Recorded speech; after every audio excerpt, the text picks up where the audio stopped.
কোন অংশে কিক করলে কোন দিকে যাবে, এটা নিয়ে আজকে বিস্তারিত কথা বলবো। আমি রাকিবুল ইসলাম মুন, বাংলাদেশ ফুটবল ফেডারেশনের একজন নগণ্য ফুটবল কোচ। দেখেন আমার হাতে একটি বল আছে, বলের 3টি অংশ, আপার পার্ট, মিডিল পার্ট এবং লোয়ার অপশন। লোয়ার অপশনে মারলে বলটা উপর দিক দিয়ে যাবে, মিডিলে মারলে বলটা রেঞ্জ হবে, মাঝামাঝি পজিশনে যাবে, এবং উপরে মারলে বলের এই অংশে মারলে বলটা গ্রাউন্ড টাচ করে যাবে, গ্রাউন্ডে। ওকে, এখন আমরা প্র্যাকটিক্যালে দেখব। বলটা সুন্দরভাবে ফিল্ডে বসিয়ে নিয়ে আসে, আমরা বলটা লোয়ার অংশে কিক করব, বলটা উপর দিক দিয়ে ফ্লাই করতে করতে যাবে।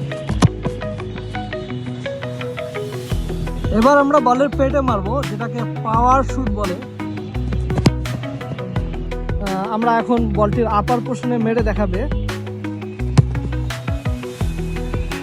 এছাড়াও বলের আরো 2টি অংশ আছে, যেমন এখানে একটা রাইট সাইড, একটা লেফট সাইড। রাইট সাইডে মারলে ইন সুইং হবে এবং লেফট সাইডে মারলে আউট সুইং হবে।